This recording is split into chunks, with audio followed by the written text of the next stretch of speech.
listeners, subscribers of Bluegrass Unlimited. I'm Jason Keiser of the New Acoustic Collective, Bay Area string band that fuses jazz and bluegrass music.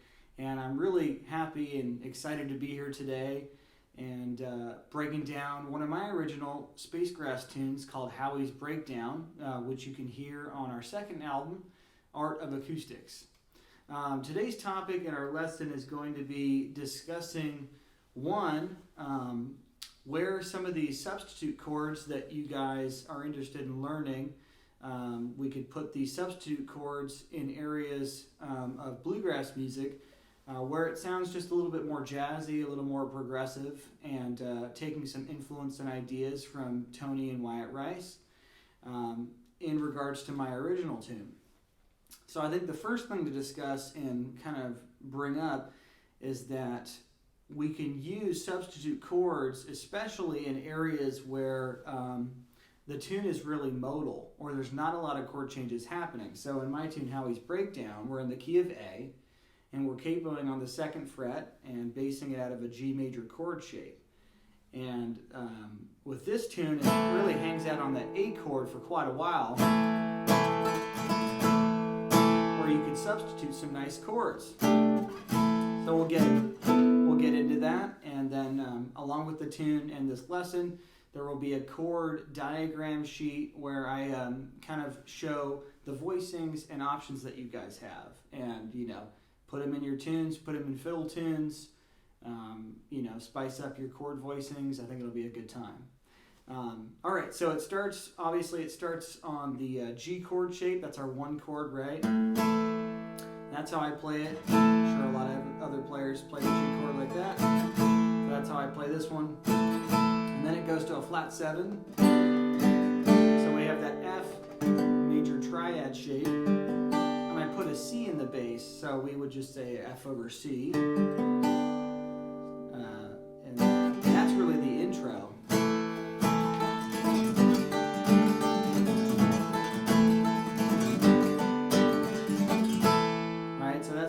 That you'll hear, and what I do to kind of spice up the intro is I'll throw a substitute chord, which is an A minor 11, and I'll take the C natural on top and put it in the bass.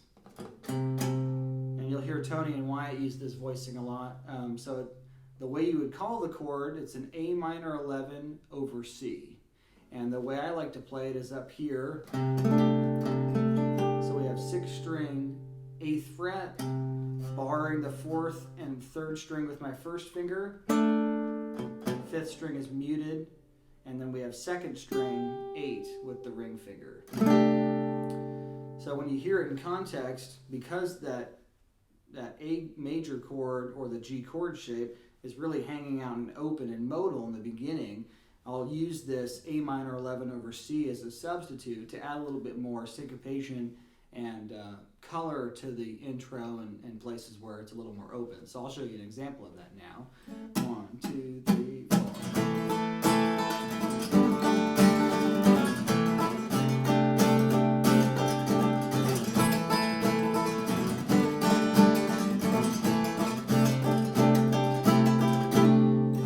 Now you'll hear Tony and Wyatt sometimes like to do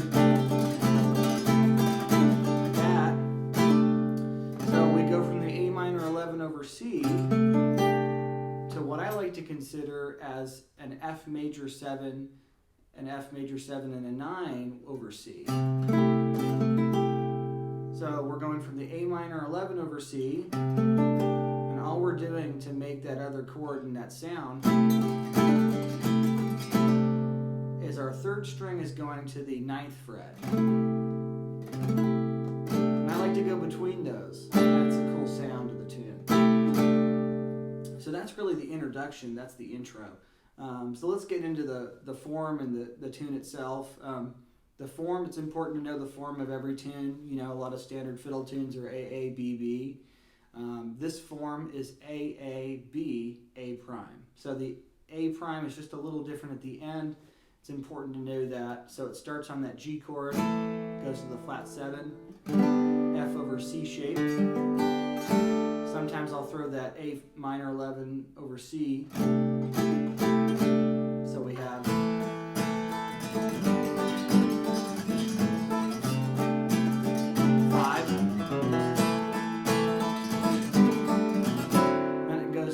C9. It's just a 4 dominant. It's a little bit of a different sound, a little jazzier. So all that together.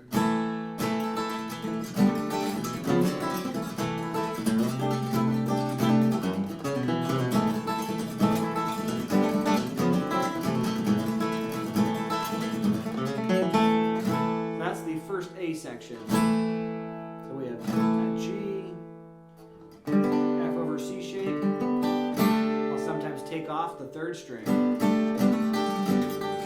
Similar to this sound, it's a cool voicing, a little sussy, suspended sound to the C9. And then we have that G. And when the G's hanging out there, I have that A minor 11 over C, right before the 5 chord.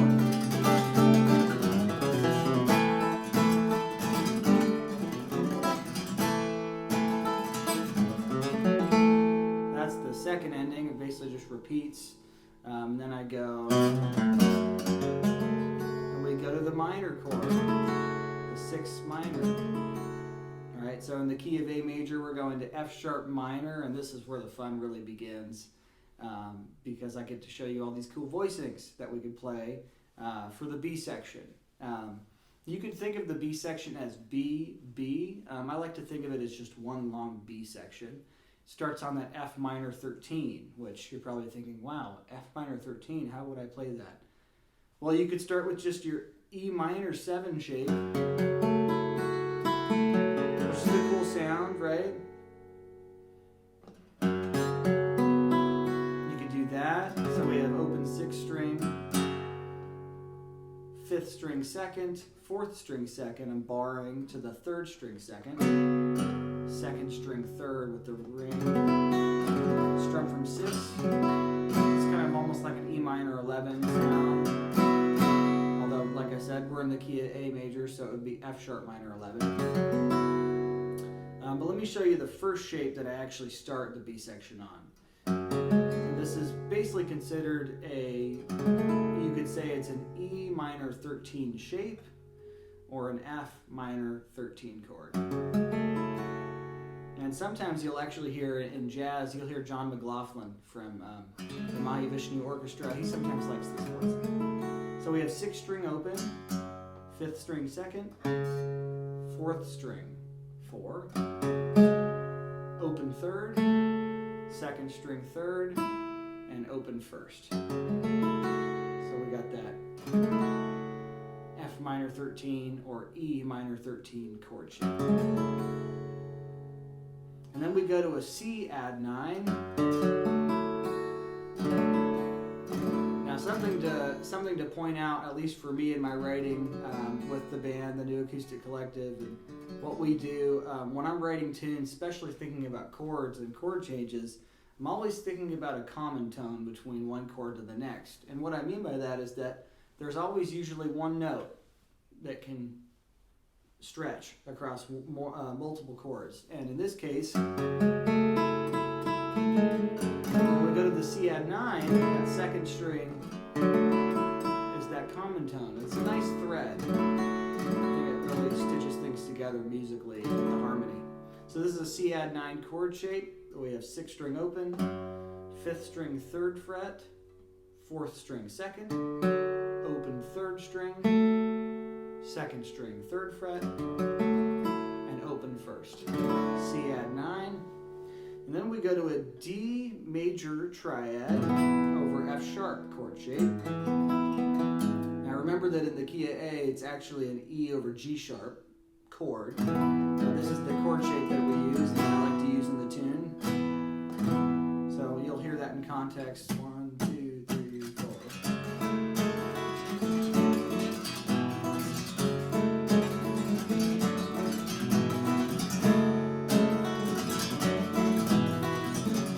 And that just repeats at that point, you know. It just repeats over and over. So I think it's good to kind of get into the cool area of exploring different voicings for this first chord. So kind of add some ideas to your palette. We're substituting chords. We're coming up with inversions and finding interesting ways to play the same thing, but voiced differently.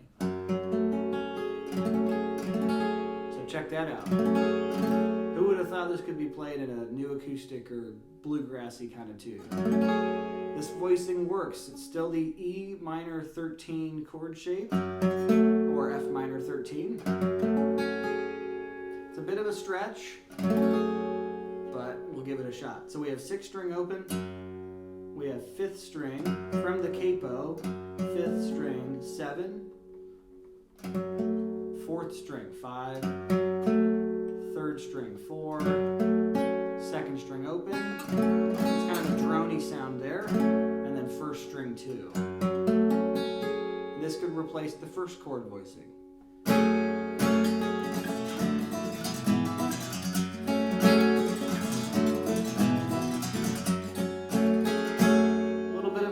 But it's a really cool sound, and I recommend you try it. And anytime there's a fiddle tune that goes to the minor 6 chord, that voicing shape could replace your standard E minor or E minor 7 shape.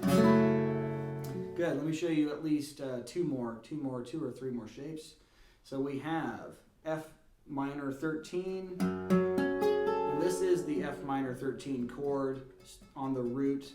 So regardless of the capo, if we took the capo off, it would still be the F minor 13 chord. It's beautiful though with the capo, and that'll replace the first chord too. So we have 6th string open, 5th string. Regardless of the capo, I'm going to give you the regular frets for this chord shape. We have 5th string 9, 4th string 11, 3rd string 13, and 2nd string 10.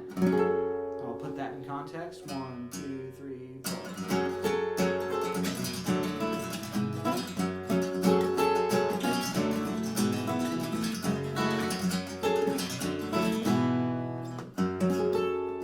So it's a little dissonant, but it's a pretty cool sound. All right, let's go to another option.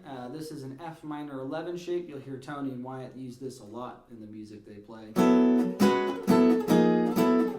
Same shape that I showed you over here.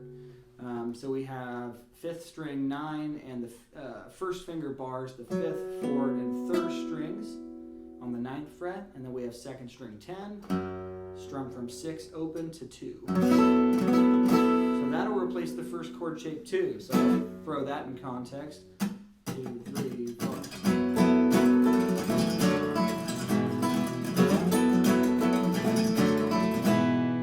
Neat, right?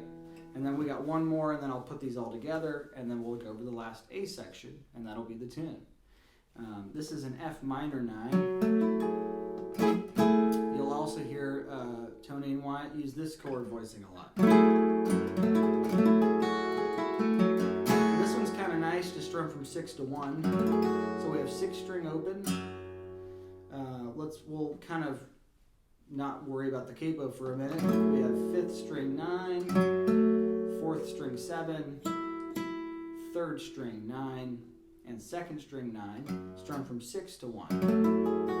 I'll put that into context. Now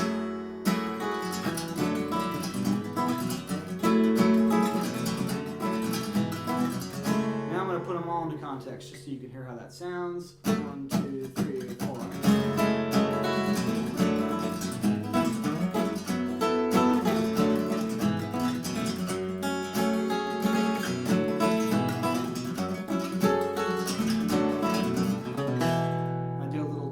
Lick to get us back to the A prime. All right, and as I mentioned, all these chords and all these voicing shapes will be in the lesson with a PDF of the chord diagrams and stuff, so you can take a look at all these different shapes, start to throw them in, add them to your chord vocabulary, spice up your voicings, figure out where you can use them. So the A prime starts on the 1 chord again, G shape. Flat 7, 4 dominant, goes that C9,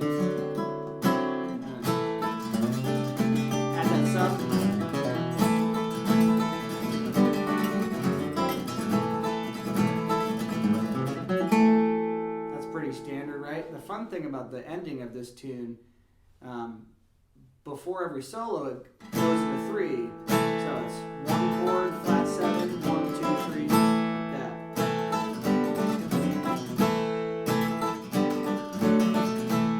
So that happens before every solo. And at the very end of the tune, we have this fun 3 against 2 feel that I wrote, and I'll play that for you. So we have 1, 2, 3, 1, 2, 3, 1, 2, 3, 1, 2, 3, 1, 2, 3, 1, 2, 3, 1, 2, 1, 2, 1, 2, 3, 1, 2, 3, 1, 2, 3, 1, 2. And then I end on that A minor 11 over C. And then I add that open first string. It's a little dissonant, but I like it. So I'll go ahead and play through the tune.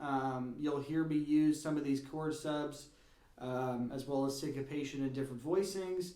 I hope you enjoyed Howie's breakdown lesson. I'm Jason Keiser from the New Acoustic Collective. And hope you guys found this helpful.